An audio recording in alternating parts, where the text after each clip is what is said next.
오늘은 예수의 흔적이라고 하는 설교의 제목을 가지고 그리스도의 은혜가 여러분들 속에 풍성하게 넘치는 시간이 되어지기를 바랍니다. 어느덧 갈라디아서의 그 마지막에 이르게 되었습니다. 좀 아쉽죠? 저는 개인적으로는 갈라디아서를 통하여 정말 복음의 정수, 복음의 진수를 다시 한번 정리하고 제대로 깨닫고 감격하는 그런 시간을 가지게 되었습니다. 이 갈라디아서는 여러분, 다른 바울의 서신서에 비해서 오직 한 가지 주제에 몰두하고 있습니다. 오직 한 가지 진리에 집중을 하고 있는 겁니다. 그것이 뭐냐면 하나님께 이르는 길은 오직 한 길, only way, 오직 한 길밖에 없다고 하는 것을 강력하게 선포하는 서신서가 바로 갈라디아서가 되어지는 겁니다.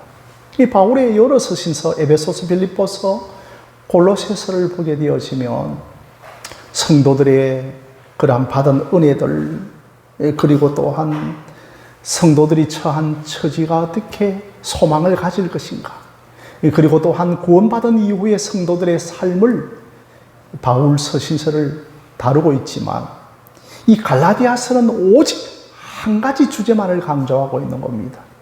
그것이 뭐냐 하면 하나님께 이르는 길은 오직 한 길밖에 없다.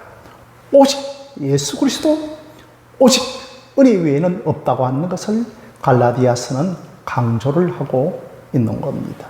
그래서 이 갈라디아서 6장까지 바울은 오직 한 주제, 참된 복음과 이 거짓 복음의 그 싸움을 기록하고 있는 성경책이 갈라디아서가 되는 것이죠.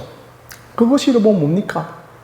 오직 예수 그리스도의 은혜로 구원받는다라고 하는, 이게 너무나 오늘 우리들에게는 쉽고 다 알고 있는 주제 같지만 바울 서신 갈라디아서를 쓸 당시에는 이것이 얼마나 중요한 진리였는지 모릅니다. 그 진리를 세워야 하고 그 진리를 파쇄해야 하기 때문에 바울은 이 갈라디아서를 참으로 귀하게 기록을 하였고, 그리고 많은 후대의 사람들도 이 갈라디아서를 통하여서 복음의 진수와 복음의 정수를 배워 나갔던 것입니다. 자, 그러면서 바울은 오늘 말씀 17절에 내 몸에 예수의 흔적이 있다라고 말을 하고 있습니다. 그러니 여러분, 이 말은 뭐냐 하면 내 몸이 간증거리라는 겁니다. 김명자 집사님의 몸이 간증거리인가요? 그죠? 이 골골한 내 육체가 때로는 간증거리가 되어지는 사람들도 있습니다. 바로 내 자신이 복음의 정의인이라는 겁니다. 내 육체가 은혜거리라고 하는 것. 이 말은 여러분 뭐냐 하면 육체라고 하는 것은 신체, 바디만을 이야기하고 있는 것이 아니고 내 인생이라는 겁니다. 내 인생이 아무것도 자랑할 것이 없는데 오직 내가 산 것은 예수 그리스도의 은혜요, 예수 그리스도밖에 없다고 하는 것, 그 흔적이 나에게 있다라고 하는 것, 이것이 바울이 여러분 갈라디아서의 6장 17절에 내 몸에 예수의 흔적이 있습니다라고 하는 그런 내용이 되어지는 겁니다. 그래서 오늘은 예수의 흔적이 뭔가 한 4가지를 좀 상고하면서 정말 저와 여러분들에게도 이 예수의 흔적이 확실하게 새겨지는 은혜가 있기를 주님의 이름으로 간절히 축원드립니다. 첫째로는 바울에게는 교회를 위한 흔적이 있다는 겁니다. 어떤 주일날 제가 장로님을 만났는데요. 그 장로님이 하시는 말씀이 자기가 고등학교 3학년 시절에 그 바쁜 시기 있지 않습니까? 그죠? 학교 수업을 마치면 교회가 건축을 하게 되어지는데 수업 마치자마자 교회로 달려가서 계속해서 삽질을 했다는 겁니다. 그것이 또한 여러분 교회를 위한 흔적이 되어 줄 수가 있겠죠. 그래서 오늘 말씀에 바울은 17절에 이후로는 나를 좀 괴롭게 하지 말라. 내 몸을 보면, 내 육체를 보면, 내가 은혜를 고백하는 것을 보면 예수의 흔적이 있지 않느냐라고, 그렇게 바울이 참으로 괴로워했던 것, 교회 때문에 괴로워했던 것 같습니다. 사랑하는 성도 여러분, 이 바울이 이제 내 몸에 교회 때문에 괴로워했던 것이 뭐냐 하면, 이것은 교회 때문에 받는 물리적이고 신체적이고 육체적인 고난도 있겠지만, 그런데 고린도후서 11장 28절을 보면 그 외에 날마다 교회 때문에 내 속에 눌리는 것이 있었다라고 말씀을 하고 있습니다. 사랑하는 성도 여러분, 바울이 교회 때문에 눌리는 것이 뭐가 있겠습니까? 그렇게 마음이 굉장하게 그것 때문에 염려가 되어지고 눌릴 정도가 되어진다는 것입니다. 그런데 바울은 계속해서 고린도 후서 11장 28절 이후에는 아직도 내 속에 눌리는 것이 있으니 바로 모든 교회를 위하여 염려하는 것이 바울의 마음을 누르고 있다는 사실인 것이었습니다. 자, 바울은 교회를 생각하면 갈라디아 교회를 생각하고 하늘샘 교회를 생각하고 그 하늘샘 교회 안에 출입하고 있는 그 몇몇의 성도들을 늘 생각할 때마다 교회 때문에, 성도들 때문에 눌리는 염려가 있었는데, 그것이 뭐냐 하면 저들이 복음을 바로 깨달았으며, 저들이 어떤 사람들의 위로와 격려를 떠나서 복음이신 예수 그리스도로 말미암아 온전히 세워졌으며, 저들이 참된 복음이 교회 가운데 강력하게 선포되어지고 있는데, 그 복음의 은혜를 깨닫고 복음의 능력을 경험했으면 좋겠다. 저들의 가슴 깊은 곳에 십자가의 복음, 보혈의 복음이 흘렀으면 좋겠다고 하는 것, 이것이 사도 바울의 마음속에 교회를 향하여 열리는, 눌리는 염려였다라고 하는 사실인 겁니다. 그러면서 여러분, 초대교회 때는 이 교사라고 하는 어떤 직분들이 있었던 것 같아요. 그러니까 오늘날 같이 이제 목사, 장로, 직분 제도가 확실하게 세워져 있지 않았기 때문에 순회 교사들이 있었습니다. 그러니까 이제 지역들마다를 순회하면서 이제 복음을 가르치는데, 이 참된 복음을 가르치면 오죽이나 좋았겠습니까? 그런데 이 교사들 가운데 거짓 교사들이 가만히 몰래 들어가서 거짓 복음을 전하는 겁니다. 그러니 바울은 그렇게 힘들게 교회를 세웠는데 뒤에서 들려오는 소리가 바울의 참된 복음을 따라가는 것이 아니고 그 달콤한 거짓 복음의 메시지에 성도들이 다 변해버리니까 바울이 교회 때문에 눌리는 염려가 얼마나 컸겠습니까? 그렇습니다, 여러분. 오늘날로 말씀드리면 이 거짓 복음 뭐가 있습니까? 바로 이 기복주의의 복음이 거짓 복음이라고도 할 수 있습니다. 오늘날 여러분, 이 번영의 복음이라고 하는 것이 있습니다. 신자의 삶 속에서는 더 번영하고 번성하고 형통하고 높아져야만 된다고 하는 것을 가리키는 그 복음을 가리켜서 번영의 복음이라고 하는 겁니다. 여러분, 우리 예수님 번영하셨습니까? 우리 예수님 높아지셨습니까? 바울이 높아졌습니까? 바울이 고관 대작이 되었습니까? 그의 한평생은 너무나 외롭고 고난의 길이었고 좁은 길이었고 우리 예수님 종국에는 십자가를 지지 않았습니까? 그런데 여러분, 오늘날 무조건 번영과 번성과 형통과 성공만을 가르치고 있는 이 달콤한 거짓 복음의 메시지 앞에 성도들이 다 넘어가 버리는 겁니다. 그리고 또한 메시지에 세상의 인본주의 심리학을 가미시키는 겁니다. 여러분, 물론 음식을 먹을 때 좋은 조미료를 좀 쳐야 되겠죠. 그러나 이 과도한 그 우리의 심리학, 세상 인본주의 심리학에 기초하여서 메시지를 던지면 당장 들을 때는 달콤하겠지만 그것이 결코 복음이 아니라고 하는 사실입니다. 그리고 또한 공로주의가 굉장하게 그 당시에도 팽배했습니다. 내가 예수도 믿고 또 하나의 공로, 할례도 받았으니까 하면서 그 할례를 의지하게 되어지는 것. 이것이 여러분 공로주의가 되어지고 조건주의가 되어지는 것입니다. 이것이 여러분 교회 안에 참된 복음으로 가장한 채 들어왔기 때문에 바울은 그런 소식을 늘 들을 때마다 내가 교회 때문에 눌리는 것이 있으니 항상 교회를 염려하는 것. 이것 진리, 복음 때문에 사도 바울이 눌렸다라고 하는 사실인 것입니다. 그래서 정말 저에게도 간절한 영혼들을 이름을 부르며 기도할 때마다 눌리는 것이 있습니다. 하나님, 저분들의 사업이 잘 되게 해주십시오.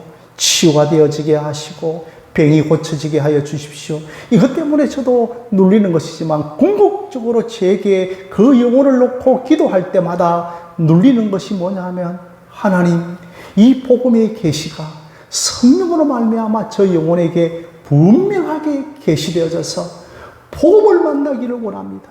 예수 그리스도를 체험하기를 원합니다. 십자가를 경험하기를 원합니다. 이게 제 속에 여러분을 향하여 눌리는 기도 제목인 것을 기억하시기를 바랍니다. 그래서 사도 바울은 강력하게 너희들 내 앞에 나타나지 말라는 겁니다. 거짓 선지자들에게. 내 앞에 더 이상 나타나서. 그러니 여러분 이런 것 있지 않습니까? 옛날에 우리가 주머니를 많이 사용했지 않습니까? 그죠? 이게 주머니 안에 뭔가를 가지고 계속해서 굴리고 있는 겁니다. 겉으로는 굉장하게 바울 앞에는 참되게 거짓이 없는 것이 하지만 주머니 안에 뭔가를 넣어가지고 계속해서 굴리고 있는 사람들. 이런 사람들이 사도 바울 앞에 있는 거짓 선지자였던 것이죠. 그래서 더 이상 나를 괴롭게 하지 말고 내 앞에 나타나지 말라고 하는 것. 이게 여러분 갈라디아 사람입니다. 오직 한 길, 진리에 이르는 길은 오직 한 길밖에 없다라고 하는 것. 이것이 여러분 바울 당시뿐만 아니라 오늘 이 시대도 오직 한 길과의 싸움입니다. 그래서 어떤 교회는 교회 이름을 지을 때 이런 교회 이름을 지었던 교회도 있습니다. 한길 교회라고 하는 것. 그리고 이 한길인 진리를 얼마나 파소하겠다고 하는 그 담임 목사의 중심과 의지를 볼 수가 있는 겁니다. 둘째로 여러분, 내게 베푸신 그 은혜의 흔적이 있다는 겁니다. 그러니까 교회 때문에 눌리는 바울의 흔적이 있었고, 둘째로는 은혜의 흔적이 있는 겁니다. 우리 김종택 집사님을 바라보면 뭐냐면 은혜의 흔적이 있다는 겁니다. 저분이 하는 말을 들어보며, 저분이 신앙을 고백하는 것을 들어보면 은혜의 흔적이 있다라고 하는 것. 이것이 바울이 여러 번 말하고 있는 예수의 흔적 두 번째가 되어지는 겁니다. 거짓 교사들의 이야기를 들어보면 내가 이만큼 하고 이렇게 하니 하나님이 이렇게 채워주시더라고 하는 자기 자질과 공로와 자기의 조건을 이야기하는 것이 들립니다. 이거 여러분 그 속에 있는 예수 은혜의 흔적이 아닙니다. 나는 무익하고 나는 아무런 쓸모가 없고 나는 아무런 공로가 없는데 나의 나 된 것은 오직 하나님의 은혜입니다. 이것이 여러분 예수 은혜의 흔적인 것을 믿으시기를 바랍니다. 그렇죠? 그러니 여러분 바울이 어떤 사람이었습니까? 예전에는 자기의 자격과 조건과 공로가 대단했던 사람이었습니다. 그래서 정말 그가요, 율법으로는 나 같은 자가 없는 그런 조건과 공로에 있어서는 대단한 사람이었는데 어느 날 그가요, 예수 믿는 자를 핍박하고 잡아 죽이려고 가다가 그 다메섹이라고 하는 도상에서 예수를 만나서 철저하게 자기 의가 깨어집니다. 자기 율법이 깨어지고 자기 조건이 깨어지고 자기 공로가요 십자가 앞에 철저하게 박살나는 겁니다. 그래서 정말 우리가 암송했던 갈라디아서 2장 20절의 고백이 바울의 고백인 겁니다. 이제는 내가 산 것 아니요 내 안에 그리스도가 사신 것이라. 이제까지 내가 산 것은 내 율법이었고 내 의고 내 자격이었고 내 조건이었고 내 공로였는데 예수 만나고 나니까 이게 모든 것이요 흠결이라는 겁니다. 예수 앞에 나아가는데 장애물이 되어지더라는 것이죠. 내 인생을 탁 뒤에서 누가 발목을 턱 잡고 있는데 남편이 아닌 거예요. 세상이 아닌 거예요. 내 자신의 의가, 자격과 조건과 공로가 예수 앞에 나아가는 것을 강력하게 그렇게 사로잡고 있더라고 하는 것을 보면서 나의 나 된 것은 하나님의 은혜로라고 하는 것. 참 여러분, 내 몸에 예수의 흔적을 지녔노라고 하는 이런 성경 구절을 우리가 접하면 좀 신비주의로 흐르는 경향이 있습니다. 정말 내 몸에 예수의 십자가의 피가 뚝뚝뚝 흐러집니다. 이렇게 고백하는 사람들도 있고, 정말 내 무릎을 보십시오. 내가 얼마나 기도를 많이 했습니까? 라고 하는 무릎의 흔적을 이야기할 수도 있고, 내가 돌에 맞아서 이 상처난 내 육체의 흔적을 보십시오. 이렇게 이야기할 수도 있지만, 여러분, 그것보다 더 중요한 이 갈라디아서 맥락에서 우리에게 말씀하고 있는 것은 나의 나 된 것은 하나님의 은혜입니다. 이 죄인의 개소와 같은 내 인생을 무엇이 간데 나를 선택하여 나로 이런 사람을 만들어 주셨습니까? 라고 하는 이 예수의 흔적이 바울에게 있더라고 하는 것. 바로 여러분들에게 정말 은혜의 흔적 외에는 다른 흔적이 없기를 주님의 이름으로 부탁드립니다. 그래서 제가 여러분에게도 몇 번에 걸쳐서 말씀을 드렸습니다만, 그 나 같은 죄인 살리신 주 은혜 고마워라고 하는 찬송의 가사가 있지 않습니까? 존 뉴턴 목사님이 한때는 저 아프리카의 노예들을 사서 저 유럽에 파는 노예 상인이었습니다. 그런데 어느 날 그가 예수의 은혜가 임하였습니다. 기존에는 포항무도한 노예 상인이었는데 예수 십자가 보혈의 복음의 은혜를 받고 보니까 모든 것이 은혜더라는 겁니다. 그 은혜 안에 뭔가 끼어들 것이 없는데 뭔가 끼어들려고 하는 것이 우리의 의라는 겁니다. 우리의 공로가 끼어들 틈도 없는데 오직 예수 은혜밖에 없다고 하는 것을 알면서 나 같은 죄인 살리신 주의 고마워, 한평생 그가 이 작시한 노래입니다. 그리고 늘 강대상에 올라갈 때 화려한 목사의 가운을 입고 올라갔던 것이 아니었고, 늘 그가 강대상에 올라갈 때 노예 상인의 의복을 입고 강대상에 올라가면서 나의 과거는 이런 사람이었습니다. 내가 아무것도 내세울 것이 없는 그런 사람이었습니다.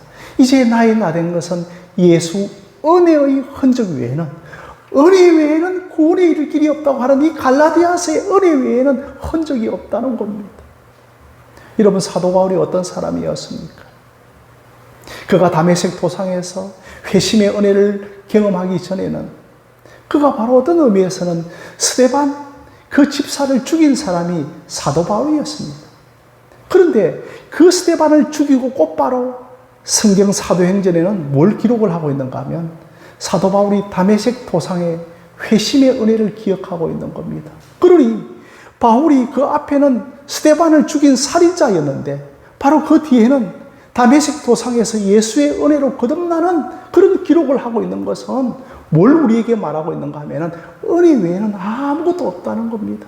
우리가 은혜 외에는 하나님 앞에 아무것도 내세울 것이 없고 하나님과 우리 사이에 그 무엇도 끼어들 것이 없고 은혜 외에는 우리 인생에 아무것도 없는 은혜의 흔적만을 남기고 살아가는 저와 여러분들이 되어주시기를 주님의 이름으로 부탁드립니다. 자, 세 번째로 뭐냐 하면 그에게 늘 어떤 은혜가 있었는가 하면 나는 약하고 예수님은 강하신 흔적이 있었다는 겁니다. 여러분들이 너무나 잘 알고 있고 우리 또한 장로교회의 훌륭한 교사이신 존 칼빈, 이 존 칼빈 선생은 그가 걸어다니는 종합병원이었다고 합니다. 안 아픈 곳이 없었다는 겁니다. 그런데 그가 위대한 기독교 강요를 저술하고 수많은 교회들과 장로교회의 기초를 낳았던 것은 뭐냐 하면 그가 늘 약하지만 강하신 하나님의 은혜로 살아왔던 겁니다. 우리의 인생들도 참 더 호전 안 되을 수도 있고 개선 안 되어질 수 있는 그 여건을 하나님께서 그대로 두실 때가 종종 있는데, 아니 그런 가운데서도 그 약할 때 강하신 하나님의 은혜가 내 인생을 그렇게 증거할 때 나타나는 흔적이었다는 겁니다. 여러분, 사도 바울도 너무나 잘 아시다시피 그가 육체의 가시가 있었습니다. 그때 한번 제가 갈라디아서를 여러분들과 함께 말씀을 전가할 때 바울의 육체의 가시가 뭐였까? 바울의 육체의 질병이 뭐였을까? 어떤 사람은 안질이라고 하기도 하고, 또 어떤 사람들은 홀로 고독하게 오랫동안 살았기 때문에 우울증이라고 하기도 했지만, 제가 심지어 그런 말을 들었던 적이 있었죠. 바울에게 간질이 있었을 것이다. 이게 여러분 바울의 육체의 가시였습니다. 그 위대했던 하나님의 사람, 오직 예수 그리스도만을 위하여 달려갔던 그 사람에게 육체의 가시 좀 치료해 주셨으면 하나님이 얼마나 좋았겠습니까? 그런데 그가 간절하게 하나님께 3번씩 작정 기도를 드렸던 것이었습니다. 그런데 하나님께서 하시는 말씀이 뭐냐면 내 은혜가 내게 족하도다라고 하는 음성이 들려오는 겁니다. 그러니까 육체의 가시를 그대로 두시겠다는 겁니다. 그때 바울은 그 기도의 응답을 그대로 받아들입니다. 하나님, 은혜가 내 약함 속에 머물 수가 있다면 나는 이 육체의 가시를 받아들이겠다고 하는 것, 이 바울의 위대함이 아니겠습니까? 그래서 바울은 그 남은 한평생도 그 약한 육체의 가시를 갖고 살아갔는데 그 약함 속에 늘 하나님의 강함이 임하더라는 겁니다. 약함 속에 더 하나님이 강력하게 임재하시는 것을 남들이 알지 못할 정도로 강력한 은혜를 경험했기 때문에 뭐라고요? 약할 때 곧 강함이라.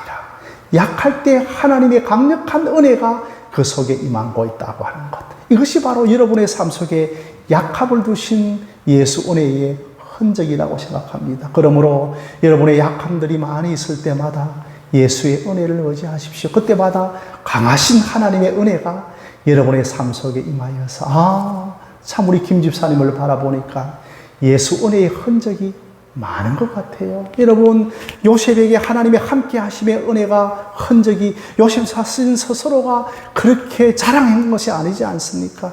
그렇게 보디발의 집에서 보니까 함께 하시는 은혜의 흔적이 있었고, 또 감옥에 가니까 함께 하심의 은혜가 흔적이 보였기 때문에 그를 그렇게 아름답게 사용하신 것 아니겠습니까? 네 번째는 여러분, 내 공로는 없고 오직 예수 그리스도의 십자가만 붙드는 흔적만이 있기를 주님의 이름으로 부탁드립니다. 자, 여러분, 이 흔적이라고 하는 이것이 원래는 이제 헬라어로 쓰여졌겠죠. 그리고 이제 라틴어로 번역되어지고 영어로 번역되어지고 또 우리나라 한글로 번역되어질 때에 이 흔적이라고 하는 단어를 뭐라고 하냐면 바로 우리는 이제 흔적으로 번역을 했는데, 원래 헬라어에는 이 흔적을 뭐라고 쓰여지고 있는가 하면 여러분 스티그마라고 쓰고 있습니다. 한번 여러분 헬라어 한번 따라해 볼까요? 시작. 스티그마. 여러분, 이게 이제 스티그마가 헬라어인데 이게 영어로 변할 때는 뭐냐면 스티카. 스티카 아시죠? 그렇죠? 스티카. 이게 흔적이라는 겁니다. 정말 우리 속에 탁 스티카가 붙어지는 것. 정말 양 집사님, 이 집사님, 김 집사님을 보면 다 예수 스티커가 붙어져 있는 것 같아. 결코 떨어지지 않는 스티커가 붙어져 있는 것 같아. 그게 뭐냐면 예수의 흔적이라는 거, 십자가의 흔적이라는 거. 제가 지금까지 이야기했던 그 흔적들이라는 것이죠. 그의 네 번째가 뭐냐 하면 바로 십자가만을 붙드는 흔적들이 어떤 상황과 환경에 처한다 할지라도 나는 십자가만을 바라보겠습니다. 내 안에 어떤 공로와 자격과 조건과 의와 내 가능성마저도 다 내려놓고 오직 십자가만을 의지하겠습니다. 이게 여러분 예수의 흔적, 신자의 흔적, 신자의 스티그마, 신자의 스티카인 줄 믿으시기를 바랍니다. 자, 그러면 여러분 구약 성경으로 돌아가서 야곱에게 있어서 스티그마, 야곱에게 있어서 스티카는 뭐겠습니까?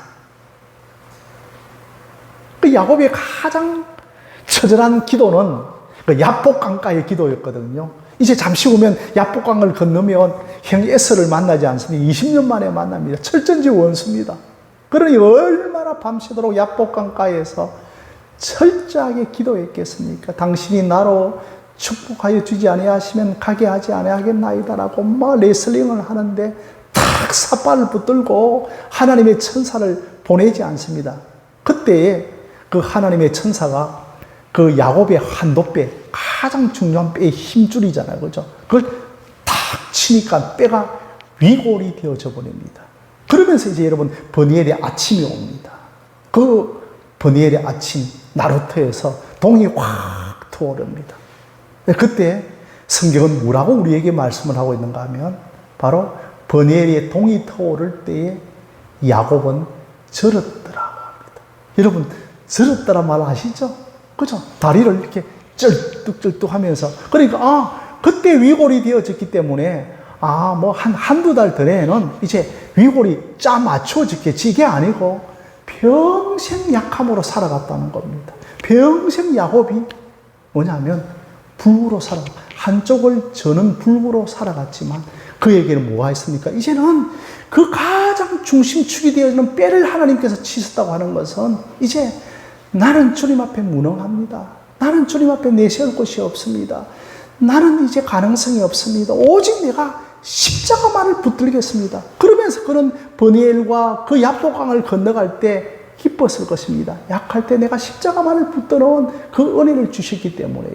이것이 여러분, 바로 야곱이 다리를 절었더라고 하는 그런 의미가 되어지는 것입니다. 오늘 저와 여러분들에게도 이런 흔적들이 많아지기를, 정말 여러분들이 기도하면서 우리의 한도뼈를 치시는 그 은혜로 말미암아 우리가 교회당 문을 나설 때는 그가 다리를 절었더라고, 실제로 다리를 저는 것이 아니고, 이제 나는 십자가만을 붙들고 살아가겠습니다. 십자가만을 의지하고 살아가겠습니다. 라고 하는 이런 흔적들이 있기를 주님의 이름으로 부탁드립니다.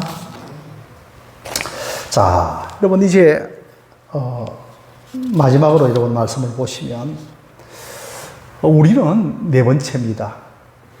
오직 예수의 흔적으로만 승리하여야 합니다.